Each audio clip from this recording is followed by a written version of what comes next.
You're listening to Catholic Sprouts, the daily podcast for Catholic kids that strives to plant seeds of faith.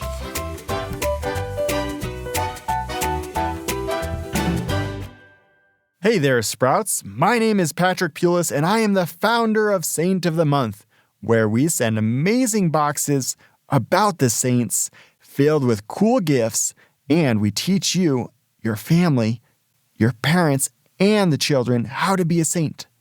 It's fun for the whole family.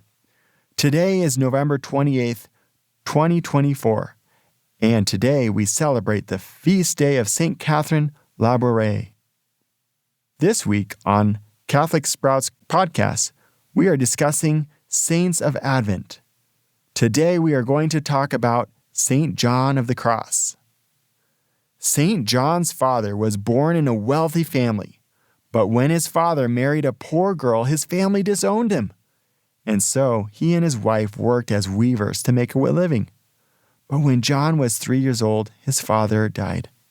When John was 14, he started to work at a hospital for the sick.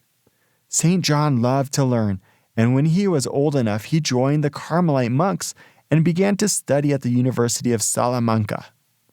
At the age of 25, St. John met a nun, St. Teresa of Avila. Isn't it amazing how saints know other saints as well? St. Teresa was determined to reform the Carmelite order.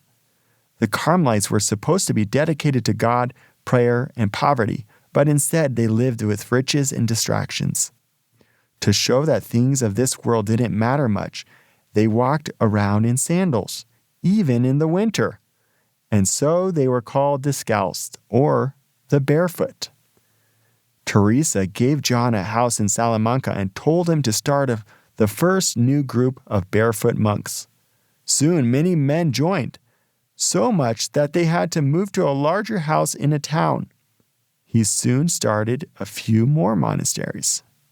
Then one night, a group of upset monks who didn't like St. John that he was starting monasteries kidnapped John and trapped him inside of a tiny cell in a monastery.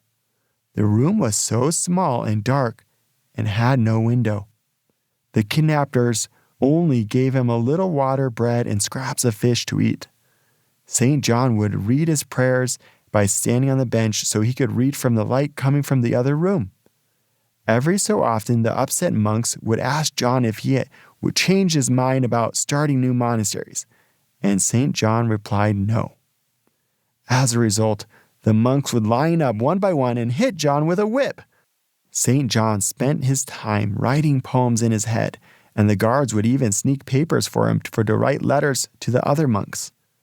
Then one day, 9 months after being captured, St. John took the hinges off the door and broke free. He climbed out the window holding onto bed sheets that were tied together. He took his poems with him. St. John walked his way back to Teresa and her nuns, who helped him get back to health. St. John kept writing, and his poems had become some of the most beautiful poems written in the Spanish language. Soon, Teresa died from old age, and St. John continued her work in starting more monasteries and talking to people about God. Speaking from his own experience, he encouraged them that God doesn't abandon them in their suffering. Have you ever gone through something really hard? Were you close to losing hope that things wouldn't turn out all right? St. John suffered tremendous things, but he held on to God during them.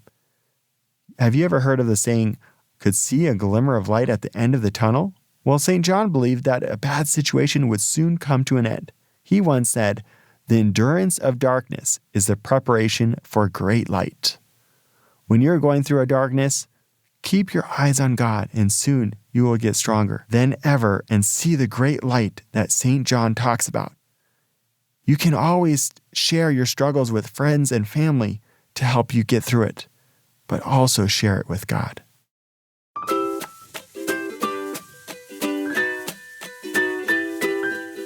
That's it for Catholic Sprouts today. We'll be back tomorrow, but until then, continue to grow in your faith and truly sprout into the beautiful creation that God created you to be.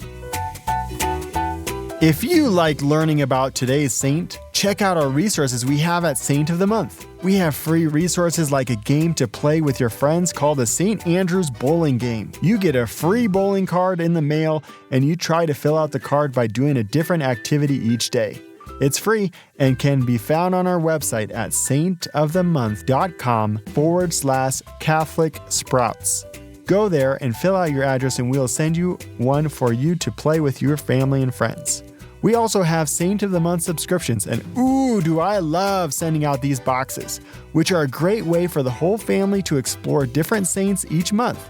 Boxes include rosaries, books, saint cards, games, decor, and more. And each week you get a goal to work on so you can become a saint too.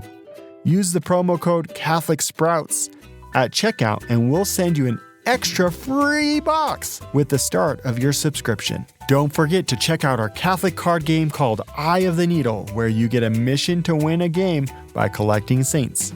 Also, we have Mass kits and chasubles for the young ones so they can fall in love with the Mass. And check out everything that we have to offer at saintofthemonth.com.